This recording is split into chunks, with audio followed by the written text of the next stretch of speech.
بسم اللہ الرحمن الرحیم بسم اللہ الرحمن الرحیم الحمد للہ والصلاة علی اہلہا۔ عزیز طلبہ السلام علیکم ورحمۃ اللہ وبرکاتہ۔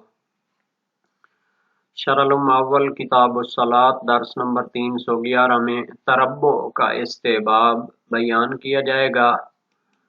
نماز کے بقیہ مستحبات اور آداب میں دعائے توجہ کا بھی ذکر ہوگا اور تربع کا استحباب، تربع کا مفہوم اور معنی نیز اسی میں تثنی کے بارے میں بھی ذکر ہوگا اور متعلقہ مسائل اور احکام پر گفتگو ہوگی۔ سب سے پہلے عبارت کو دیکھتے ہیں۔ فرمایا وَرُوِيَ جَعْلُهَا وَلَاءً مِّن غَيْرِ دُعَاءٍ بَيْنَهَا وَالْاِقْتِصَارُ عَلَى 35 وَيَتَوَجَّهُ أَن يَدْعُوا بِدُعَاءِ التَّوَجُّهِ وَهُوَ وَجَّهْتُ وَجْهِي لِلَّذِي فَطَرَ السَّمَاوَاتِ وَالْأَرْضَ إِلَى آخِرِهِ بَعْدَ التَّحْرِيمَةِ حَيْثُمَا فَعَلَهَا۔ اس سے پہلے جو گفتگو ہوئی تھی اس کی ایک تتمہ مطالب موجود ہے۔ جو 6 تکبیریں کہی جاتی تھیں تکبیرۃ الاحرام کے علاوہ، اس کے بارے میں فرماتے ہیں روایت میں آیا ہے کہ ان تکبیروں کو ولاءً یعنی پے در پے قرار دیا جائے، من غیر دعاء بینہا اور ان کے درمیان وہ جو دعائیں منقول تھیں وہ نہ پڑھی جائیں۔ اس طرح بھی اگر 6 تکبیریں کہے اور اس کے بعد تکبیرۃ الاحرام کہہ دے تو یہ بھی اس سے باب ادا ہو جاتا ہے، روایت میں آیا ہے۔ والاقتصار علی 35 اور ان 6 تکبیرات توجہ کے بارے میں روایت میں آیا ہے کہ انحصار کر سکتے ہیں 5 تکبیرات توجہ پر، اور 3 پر بھی اختصار یا انحصار کر سکتے ہیں فقط، یعنی 3 تکبیریں کہہ دے مستحب اور پھر تکبیرۃ الاحرام کہہ لے، یا پھر جناب یعنی 5 تکبیریں کہہ لے۔ تو یہ مختلف روایات میں یہ تعدادیں بھی بیان ہوئی ہیں۔ تو یہ جو تھی کہ بغیر دعاؤں کے اس کو پڑھ سکتے ہیں، تو اس کی روایت ہے موثقہ زرارہ رأیت ابا جعفر علیہ السلام او قال سمعته استفتح الصلاة ب7 تکبیرات ولاءً، میں نے امام باقر علیہ السلام کو دیکھا یا سنا فرمایا کہ نماز کو 7 پے در پے تکبیروں کے ساتھ بھی افتتاح کر سکتے ہیں۔ یہ روایت وسائل الشیعہ باب 7 ابواب تکبیرۃ الاحرام میں موجود ہے۔ صحیح ہے، زرارہ بن اعین کوفی ہے امام باقر علیہ السلام سے کہ کم ترین جو تکبیریں توجہ نماز کے لیے کافی ہیں وہ 1 تکبیرہ ہے، 3 اور 5 بھی ہیں اور 7 افضل ہیں۔ اور ابو بصیر کوفی کی روایت امام صادق علیہ السلام سے اذا افتتحت الصلاة فکبر ان شئت واحدا وان شئت ثلاثا وان شئت خمسا وان شئت سبعا فکل ذلك مجز عنك غیر انك اذا كنت اماما لم تجہر الا بتکبیرہ، کہ جب نماز شروع کرتے ہو تو اگر چاہو تو 1 تکبیر کہو، چاہو تو 3، چاہو تو 5، چاہو تو 7، یہ سب کافی ہیں، مگر جب پیش نماز ہو تو پھر صرف 1 تکبیر کو بلند آواز سے کہو، باقی مخفی آواز سے ہونی چاہیے۔ تو ان روایتوں میں تعداد بھی مختلف بیان ہو گئی ہے۔ وَيَتَوَجَّهُ اَيْ يَدْعُو بِدُعَاءِ التَّوَجُّهِ بَعْدَ التَّحْرِيمَةِ، اور مستحب ہے کہ تکبیرۃ الاحرام کے بعد دعائے توجہ پڑھے، اور وہ دعائے توجہ کون سی ہے؟ وَجَّهْتُ وَجْهِيَ لِلَّذِي فَطَرَ السَّمَاوَاتِ وَالْأَرْضِ الی آخر تک۔ یہ تکبیرۃ الاحرام کے بعد یہ دعائے توجہ پڑھے گا، حیث ما فعلہا، تکبیرۃ الاحرام کو جہاں بھی انجام دے اس کے بعد اس دعا کو پڑھنا کیا ہوتا ہے؟ مستحب ہوتا ہے۔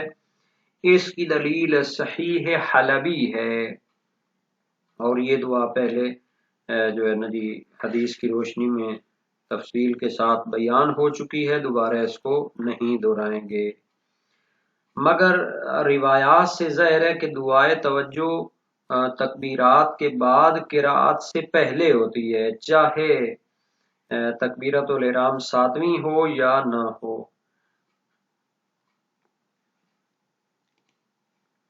وَتَرَبَّعَ الْمُصَلِّي قَائِدًا لِعَجْزٍ أَوْ لِكَوْنِهَا نَافِلَةً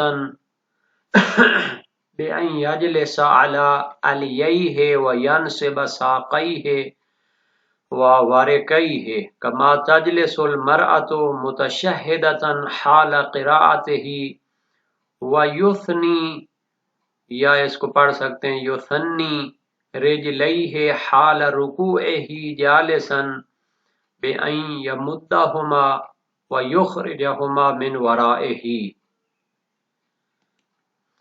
اس عبارت میں تربع کا استحباب اور مفہوم بیان کر رہے ہیں۔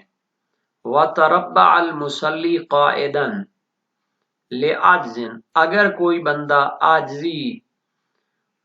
عاجزی کا معنی وہ عاجزی اور انکساری نہیں ہے، بلکہ عجز و ناتوانی کی وجہ سے، قدرت اور طاقت نہ ہونے کی وجہ سے کوئی شخص بیٹھ کر نماز پڑھتا ہے تو وہ تربع کی حالت میں بیٹھے، نماز گزار تربع کی حالت میں بیٹھے، قائدن جب وہ نماز پڑھتا ہے بیٹھ کر، لے عجزن یعنی عجز و ناتوانی کی بدولت بیٹھ کر نماز پڑھتا ہے، او لکونہا نافلتن، یا نماز نافلہ ہے تو اس کو بیٹھ کر بھی پڑھ سکتے ہیں، تو پھر اس کو تربع کی حالت میں بیٹھنا چاہیے۔ تربع کی حالت کیا ہوتی ہے؟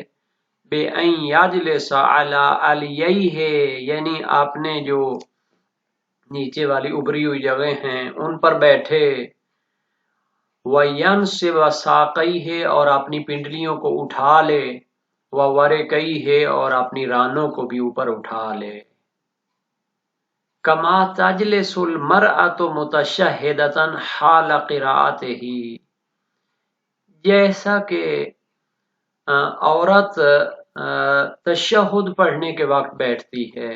پہلے تشہد کے بارے میں بیان ہو چکا ہے کہ عورت جب تشہد کے لیے بیٹھے گی تو وہ مرد کی طرح نہیں بیٹھے گی جس کو تورک کی حالت کہتے تھے، کہ وہ اپنی ران کے بل بیٹھے اور اپنی ٹانگوں کو نیچے سے نکال کر دائیں پاؤں کو بایاں پاؤں کے اوپر رکھے، اس طرح نہیں کرے گی، بلکہ وہ کیا ہے اس طرح بیٹھے گی کہ یعنی اپنی ٹانگوں کو اوپر اٹھا لے گی، اپنے سامنے سینے کے برابر قرار دے لے گی، اس طرح جناب۔ تو اس طرح عورت تشہد کی حالت میں بیٹھتی ہے، اس طرح نماز گزار اگر بیٹھ کر نماز پڑھتا ہے تو حال قراءت ہی اپنی قراءت کی حالت میں اسی طرح بیٹھے گا۔ قراءت کی حالت میں اس طرح کیوں بیٹھے گا؟ چونکہ وہ ایسے لگتا ہے جیسے وہ کیا ہے آدھا قیام ہے، چونکہ اگر بالکل ٹانگوں کو نیچے زمین پر رکھ دے اور تورک کی حالت میں بیٹھے تو پھر وہ تو جو ہے نا جی نارمل بیٹھنا ہوتا ہے، لیکن اس کی قراءت کی حالت میں چونکہ قیام واجب تھا، قیام اب یہ نہیں کر سکتا تو تورک کرے گا، یعنی اپنی ٹانگوں کو زمین پر نہیں رکھے گا بلکہ ان کو سیدھا اپنے سینے کے سامنے رکھے گا جناب علی اٹھا کر۔ تو یہ تربع کی حالت ہے، جس طرح عورت کے لیے تو نارملی وہ اپنی تشہد کی حالت میں بھی اسی طرح بیٹھتی ہے، اس طرح سمٹ جاتی ہے۔ وَيُثْنِي رِجْلَيْهِ حَالَ رُكُوعِهِ جَالِسًا بِأَن يَمُدَّهُمَا وَيُخْرِجَهُمَا مِنْ وَرَائِهِ، یہ تو تربع کی حالت تھی جب انسان بیٹھ کر نماز پڑھتا ہے تو قراءت کی حالت میں تربع کرتا ہے۔ وَيُثْنِي رِجْلَيْهِ حَالَ رُكُوعِهِ جَالِسًا، اور جب وہی شخص جو بیٹھ کر نماز پڑھ رہا ہے اپنے رکوع کی حالت میں اپنی ٹانگوں کو تثنی کرے گا، جب بیٹھ کر رکوع کر رہا ہے تو اس کا طریقہ کیا ہوتا ہے؟ بِأَن يَمُدَّهُمَا اپنی ٹانگوں کو پھیلا لے، وَيُخْرِجَهُمَا مِنْ وَرَائِهِ اور اپنی ٹانگوں کو اپنے نیچے سے پیچھے کی طرف نکالے۔ اس کا طریقہ مشہور ہے، جیسے بیٹھ کر عشاء والی نماز پڑھتے ہیں تو اس طرح وہ تفنی کی حالت ہوتی ہے، یعنی جب بیٹھ کر نماز پڑھتے ہیں۔ اچھا ویسے یہ ہے کہ جب نماز عشاء کے مصطلحات بیٹھ کر پڑھتے ہیں تو تربو کی حالت نہیں کرتے، یہ جو ہے نا جی مشہور نہیں ہے، اور نہ ہی آج کل جو عورتیں بیٹھ کر نماز پڑھتی ہیں یا جو تشہد کرتی ہیں تو بہت کم ہے، یعنی اکثر جو تصاویر وغیرہ دیکھی گئی ہیں مثلا مراکز میں یا مزارات میں یا جہاں پر زیارت گاہیں ہیں تو وہاں پر اس طرح وہ نہیں بیٹھتی تربو کی حالت میں تشہد میں، اور نہ ہی یہ ہمارے مرد جو ہیں وہ اپنی نماز عشاء جو بیٹھ کر پڑھتے ہیں تو قرات کے وقت تربو کی حالت نہیں کرتے۔ اور یہ جو تثنی کی حالت ہے یہ تو ہوتی ہے جب بیٹھ کر نماز عشاء پڑھتے ہیں مستحب، تو رکوع کی حالت میں کیسے بیٹھتے ہیں، یعنی ٹانگوں کو نیچے پھیلا لیتے ہیں اور تھوڑا سا پچھلی حالت کو اٹھا لیتے ہیں۔ رافعا الیہ عن عقبیہ، اپنے پیچھے سے اپنے جو مثلا یہ بیک والی حالت ہے اس کو اٹھا لیتے ہیں۔ مجافیا فخذیہ عن طیۃ رکبتیہ، اور اپنی جو رانیں ہوتی ہیں ان کو گھٹنوں کے ساتھ سے مجافی یعنی کہ جوڑ لیتے ہیں۔ منحنیا قدر ما یحاذی وجہہ ما قدام رکبتیہ، اور اتنا جھکتے ہیں کہ اپنا چہرہ اس کے گھٹنوں کے سامنے کے برابر آ جائے اور اس کے مقابل آ جائے، یعنی گھٹنوں تک تقریباً جھک جاتے ہیں۔